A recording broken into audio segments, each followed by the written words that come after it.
This is a short tutorial to show how I set up ComfyUI.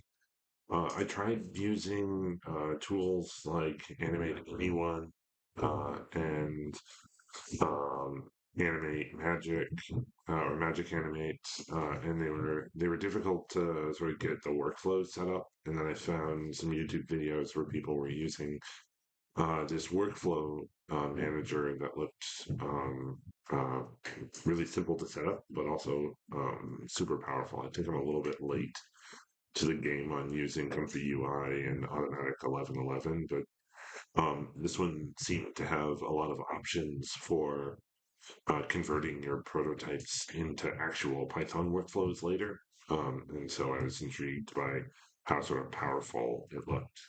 And it was really simple to set up. So first, they have a repo for Comfy UI, and you start simply by get cloning the repo to a local workspace. So I have one that is uh, right here for Comfy UI, and then you CD into that workspace and set up an environment, whatever you use. I use Conda, and I set one up for Python 11. So I'm just going to activate the one that I had, and then uh, the recommended install is that you pip install uh, Torch Vision and Torch Audio using an extra index. I prefer instead to just add the extra index that points to the CUDA version of Torch into the requirements file, and then oh, they use Torch SDE, not Torch Audio.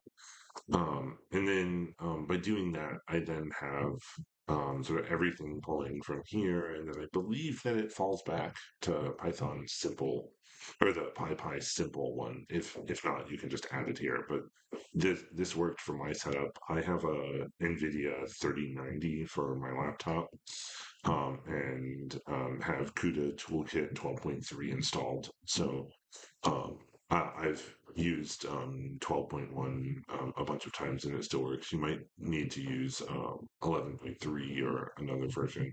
It all, according to the website for Comfy UI, they should all work and you can sort of try out which ones work. So then I just ran pip install requirements um, dash r requirements dot txt. I'm not going to run it now because I've already done it, but it just went through and installed all of the applications. Then you have to download the model checkpoint and the VAE file for it. The model checkpoint that they recommend on the site is Stable Diffusion 1.5. I know 2.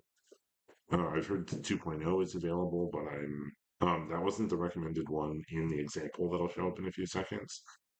So I went with what was in the example so that I made sure that it got working. It's this file right here, 1.5 pruned EMA only CKPT, and then that's from Runway, which is a partner for Stability AI.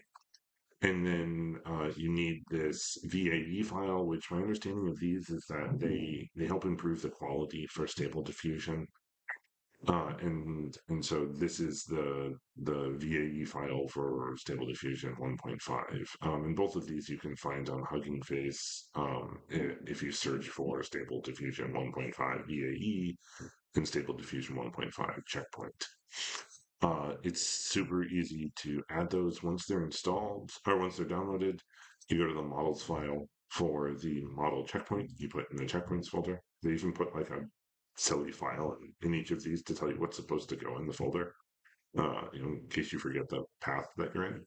But you drag and drop this here, and then for the VAE file, unsurprisingly, goes in the VAE folder, and so you put that there.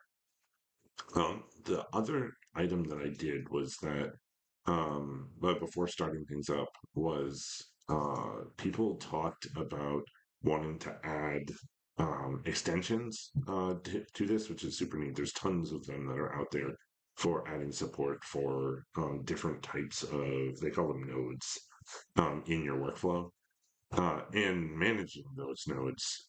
And so I downloaded this ComfyUI manager.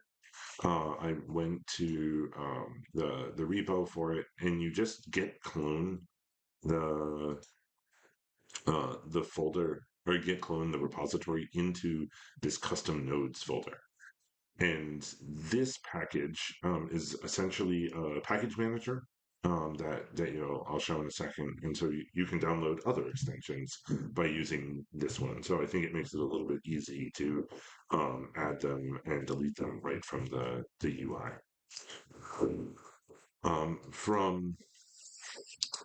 From there, you just go to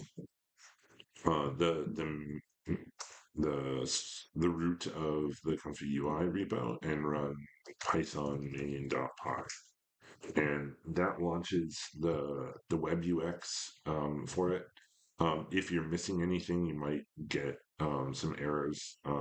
These errors showed up in mine in the first place. I'm not sure that they have any effect. It was working just fine. Oh, actually, it looks like my other one is still running. Oh, okay. So my other version is still running. I already have it up and running. And if I go over here, you can see this is where they land you. This is their example workflow.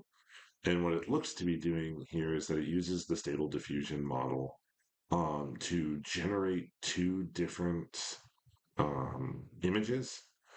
And then I'm not familiar with what this case sampler does, but it appears to sample from um, two different images, and one of them is positive, one of them is negative. And this must be some sort of image definer. And it also, from my understanding, is that this will drive the prompt that comes out of here. So this seed will fix the result that comes out over here. So if you have this seed, this prompt will always produce the same image. And then they sample from that using the VAE, which supposedly makes the image higher quality.